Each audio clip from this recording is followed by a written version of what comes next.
Bonsoir à tous et à toutes et bienvenue dans votre émission Ma foi. Aujourd'hui, nous allons parler des péchés banalisés. En islam, le péché n'est pas quelque chose à prendre à la légère. Et pourtant, avec le temps, nous assistons à des désobéissances qui sont devenues normales au point que nous ne les remarquons plus. C'est avec Mme Aïdara Aminata Traoré que nous allons parler de cela et de chercher des solutions concrètes pour nous protéger de ces habitudes-là. Madame Aïdara, bonsoir. Bonsoir. Bienvenue. Merci beaucoup. Et bonsoir aux téléspectateurs. Alors tout d'abord, Aoudoubillahi minash shaitanir rajim, bismillahirrahmanirrahim. Allahumma salli wa sallim ala nabiyyina Muhammad sallallahu alayhi wa sallam. Rabbi shrah li sadri wa yassir li amri wa hlul 'uqdatan min lisani yafqahu qawli. Salam alaikum wa rahmatullahi ta'ala wa barakatuh. Wa alaykum salam. Une nouvelle fois, on remercie le Seigneur de nous avoir permis d'assister à une nouvelle émission. Nous prions sur notre prophète sallallahu alayhi wa sallam ainsi que toute sa descendance et prions pour tous ceux qui le suivront vers le bien. Comme d'habitude, on ne peut débuter sans saluer notre père et notre guide Assaïd Chérif Ousmane Madame Haïdara ainsi que toute sa famille.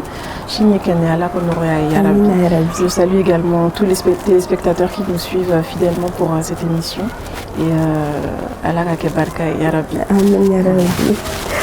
Alors, Madame Aïdara, sans plus tarder, dites-nous quel est le statut du péché en islam. D'accord. Alors, dans un premier temps, on va introduire en fait le terme péché banalisé. Voilà, comme vous l'avez si bien dit en introduction, c'est quelque chose qui nous touche particulièrement de plus en plus actuellement en fait, au fil des générations, au fil des années. Voilà, on peut noter que dans des années auparavant, des générations auparavant, il y avait des péchés, des actes, des paroles qui étaient inconcevables de faire en fait aux yeux de tous, par crainte d'Allah déjà, et surtout par pudeur et par gêne. Mais aujourd'hui, on assiste à un basculement de la société où les mœurs changent. Donc forcément, certains péchés sont plus mis sur le devant de la scène, sur la scène publique que d'autres.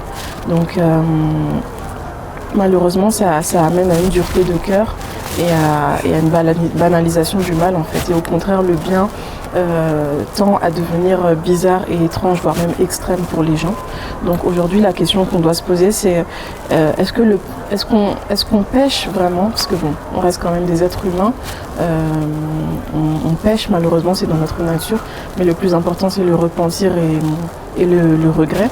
Mais la question surtout, c'est est-ce qu'on considère toujours ces péchés-là comme des péchés, ou est-ce qu'on a tellement été habitué à les faire en fait devant les gens aux yeux de tous que finalement on les considère toujours comme des péchés. Donc pour ce faire, on va d'abord se tourner vers le côté islamique du péché. Dans le verset 30 de la sourate 42 par exemple, Allah nous dit « Tout malheur qui vous atteint est dû à ce que vos mains ont acquis ». Donc là on parle bien évidemment des péchés.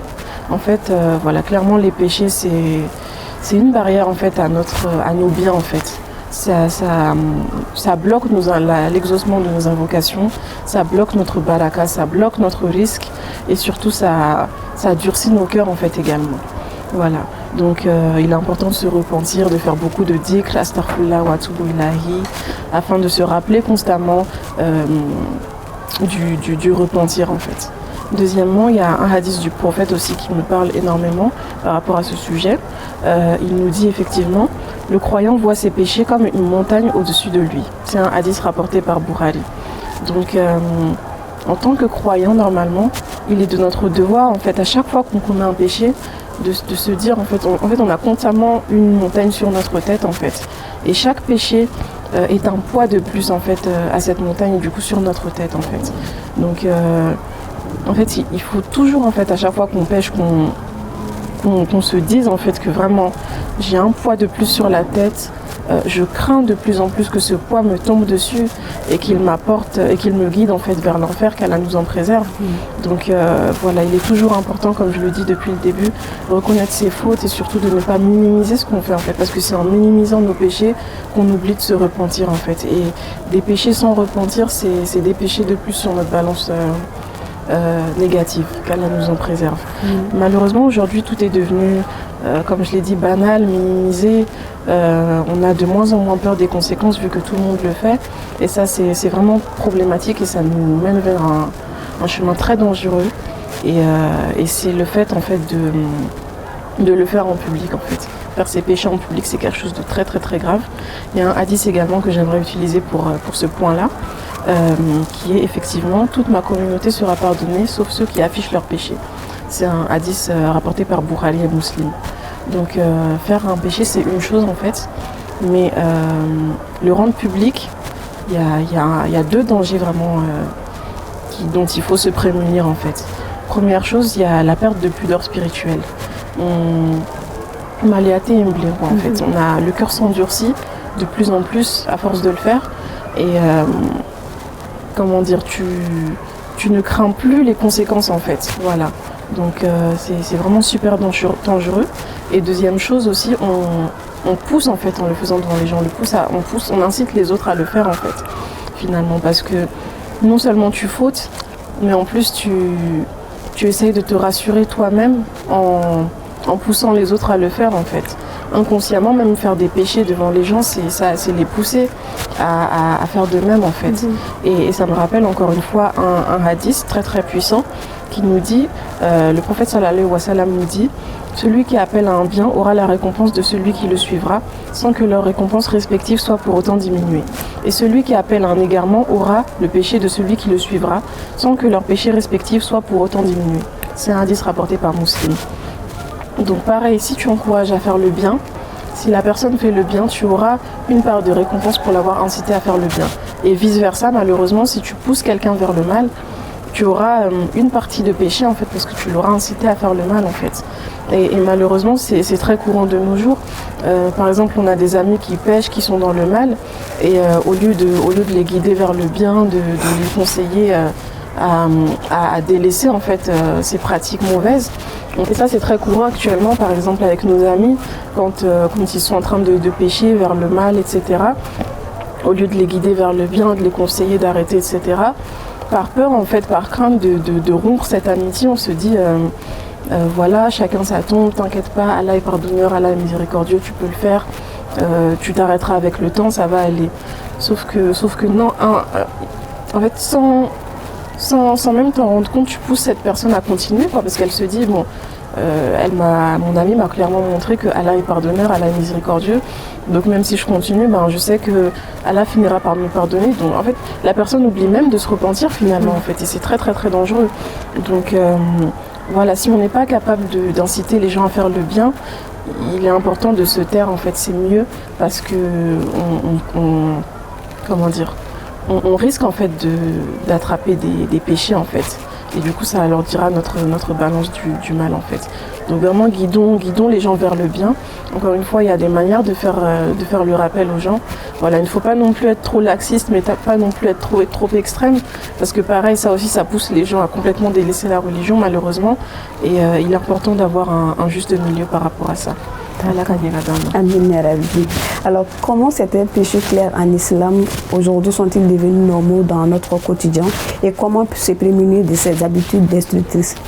Alors déjà, il faut revenir aux sources en fait, à l'organe principal en fait de la foi, c'est le cœur. Voilà, malheureusement de nos jours, l'état du cœur est très très très détérioré. Ça me rappelle un hadith également du prophète qui nous dit, paix et salut sur lui, quand le serviteur commet un péché, un point noir s'inscrit sur son cœur. C'est un hadith rapporté par Selmidi. Donc imaginez, à chaque péché, il y a un point noir qui s'inscrit sur notre cœur. Donc imaginez tous les péchés qu'on a pu faire jusqu'à aujourd'hui, dont on ne s'est pas repenti, qu'on n'a pas regretté. Tout ça, ça noircit le cœur, non seulement au sens propre, parce qu'il noircit vraiment, mais aussi au sens figuré, parce qu'on perd cette pudeur, on perd cette crainte, on perd cette sensibilité face au mal, et du coup on fait des choses qu'on pensait incapable de faire auparavant en fait, parce qu'on n'a plus cette sensibilité là de se dire voilà, non, ça c'est trop mal, je peux pas le faire. En fait, plus on continue à pécher, plus on continue à faire le mal, plus ça devient normal pour nous malheureusement. Donc il faut vraiment arrêter de minimiser nos péchés et constamment se rappeler du repentir. Et pareil, n'oublions pas que le shaitan est là, il est présent autour de nous, et il est important de se prémunir de ces ruses, quoi. Il y a la sourate 27 et le verset 24 qui en parle. Le diable leur a embelli leurs actions et les a détournés du droit chemin, et ils ne sont pas bien guidés. Donc aujourd'hui on justifie malheureusement le haram en se disant que c'est normal, que tout le monde le fait. Tout ça, ce sont des chuchotements du shaitan en fait qu'il nous fait. Donc pareil, il faut vraiment s'en prémunir. Encore une fois, le dhikr, c'est important, se prémunir du shaitan constamment. Et pareil, faire attention à la pression sociale, quoi. Aujourd'hui, on suit beaucoup les gens, le regard des gens compte beaucoup, je l'ai toujours dit. Donc ça nous pousse à faire le mal, malheureusement. Par exemple, voilà, prier à l'heure, déjà, des fois, c'est complètement mal vu. Même tes amis, ils se disent, voilà, pourquoi tu fais le musulman ici c'est ça, tu veux que prouver c'est dingue en fait qu'on soit arrivé à ce niveau-là, quoi. Et pareil pour le voile, qu'est-ce que tu fais t'es trop belle pour ça, comment tu vas te marier sans qu'on voit tes formes, tes cheveux, etc. De même pour la drogue, l'alcool, la cigarette, la fornication aussi. Nimo, ok, tu n'es pas un homme, tu n'es pas une femme, tu n'es pas... voilà, tu ne vis pas dans ton temps, etc. Tu te comportes comme une vieille, enfin... Voilà, c'est vraiment dommage qu'on en soit arrivé à ce point-là. Et pareil, des exemples aussi de la vie courante. Je pense par exemple aux Français qui nous regardent. Frauder les transports en commun, c'est pareil. C'est haram, c'est considéré comme du vol. Ils abusent avec les prix, ça je suis complètement d'accord. Mais voilà, malheureusement, ça fait partie des lois instaurées dans le pays. Il faut les respecter, quoi. Donc frauder le métro, le bus, etc. Pareil, c'est considéré comme du vol. Et malheureusement, c'est un péché qu'on a vraiment banalisé aujourd'hui. On voit beaucoup de musulmans, de frères, de sœurs musulmans frauder, etc. Alors que non, voilà. À la base, c'est haram, voilà. Donc, pareil, il y a des gens aussi qui mentent complètement, en fait, dans le but de se faire accepter, pour ne pas qu'on se dise, voilà, tu suis une religion trop extrême, ta religion, voilà, on peut rien faire, tout est interdit chez vous. Et du coup, pour se donner une bonne image, pour se faire accepter par autrui, on ment, on minimise certains péchés. Non, t'inquiète, ça c'est pas grave, ça on peut le faire. Les gens abusent, etc. Pareil, ça c'est interdit. Il faut vraiment qu'on s'en prémunisse, quoi. La vérité n'a pas besoin d'être enjolivée par les gens, quoi. Et il est important qu'on s'adapte au Coran et aux préceptes d'Allah subhanahu wa ta'ala et de son prophète, en fait. Ça me fait penser au verset 116 de la sourate 16, où Allah nous dit « Et ne dites pas en montant de vos langues, ceci est licite, cela est illicite, pour forger le mensonge contre Allah. » C'est exactement ce que j'ai dit, quoi. Ne pas mentir pour enjoliver la religion. Voilà, quand bien même tu te dis, voilà, je vais essayer d'attirer les gens dans la religion, c'est pas en leur mentant, quoi. Au contraire, tu les pousseras vers le mal, en fait. Donc, qu'Allah nous en préserve. Et pareil, du coup, quelques conseils pour que les musulmans puissent se prémunir, en fait, des péchés banalisés et de rester conscients de cela, en fait. Premièrement, il y a l'introspection, se rappeler d'Allah subhanahu wa ta'ala constamment. Encore une fois, les prières de nuit, le dhikr, qu'Allah nous préserve des péchés banalisés, qu'il raffermisse nos cœurs, qu'il illumine nos cœurs, afin qu'il n'endurcisse pas nos cœurs. Surtout ça, c'est vraiment une invocation importante à faire, en fait, parce qu'une fois que ton cœur est endurci, tu ne vois plus le mal finalement. Et quand tu ne le vois plus, tu n'es même pas prêt à te repentir parce que pour toi, ce que tu fais, c'est pas mal en fait. Donc faisons attention à cela. Donc encore une fois, se rappeler d'Allah tout le temps. Pareil, verset 102 de la sourate 3, Allah nous dit « Ô vous qui avez cru, craignez Allah comme il doit être craint et ne mourrez qu'en pleine soumission. » Donc encore une fois, se détacher du regard des gens, penser à l'au-delà qui est notre destination finale finalement. Donc se dire on est sur terre ici dans le but d'acquérir le paradis et le salut d'Allah subhanahu wa ta'ala. Donc prémunissons-nous du mal en fait. Cela englobe la lecture du Coran, écouter des rappels constamment, faire du dhikr comme je le dis encore une fois, et surtout le repentir. Voilà, demander pardon à Allah avec l'intention de ne plus refaire ce péché-là en fait. Et Inch'Allah, Allah nous permettra de nous améliorer. Et pareil, arrêter de suivre la masse sans réfléchir. Il y a un verset qui parle très bien de ça, c'est le verset 116 de la sourate 6, où Allah nous dit, si tu obéis à la majorité de ceux qui sont sur terre, ils t'égareront du sentier d'Allah, ils ne suivront que la conjecture et ne font que fabriquer des mensonges. Donc là pareil, il est important de faire un tri dans son entourage, dans les contenus qu'on consomme, les contenus qu'on regarde, tout ce qui est séries, etc. Vraiment faire attention à ce qu'on regarde pour éviter de tomber dans le péché. Et pareil, se rappeler aussi de la parole du prophète sallallahu alayhi wa sallam, qui dit que dans la fin des temps, en fait, pratiquer sa religion, ça sera aussi difficile que de tenir une braise brûlante dans sa main, subhanallah. Et on est vraiment dans ces temps-là. Donc quand on entend ça, il est nécessaire pour nous de résister de manière consciente, en fait. Toujours se rappeler de cette phrase-là et de se dire, voilà, je suis consciente, en fait, de l'augmentation du mal dans cette société, dans cette fin des temps, mais il est vraiment important que je reste fort et droit face au mal et rester derrière Allah subhanahu wa ta'ala et le suivre et lui demander sa guidée de manière constante, quoi, en fait. Donc là, pareil, moi je pense qu'il est important de faire un tri dans ses fréquentations, qui on fréquente, etc. Si tu fréquentes une personne qui, à chaque fois que tu essayes d'évoluer dans la religion, d'essayer de t'améliorer en tant que musulman ou de musulmane, et qu'elle est toujours là à te rabaisser ou à t'éviter de t'améliorer, moi je pense qu'il est important de couper les ponts, en fait, parce qu'au bout d'un moment, il faut se poser la question, quoi, l'amitié ou l'au-delà, quoi, en fait, l'amitié ou le paradis, tu vois, tout ça, ce sont des choses éphémères. Et voilà, dans tous les cas, si tu quittes ce genre d'amis, alhamdoulilah, inch'Allah, tu trouveras d'autres personnes qui t'aideront et qui te pousseront vers le bien, en fait. Comme le dit Allah, quiconque délaisse un mal pour lui, il t'accordera quelque chose auquel tu ne t'attends absolument pas. Donc pareil, ça concerne tout, le travail, l'amitié, les fréquentations.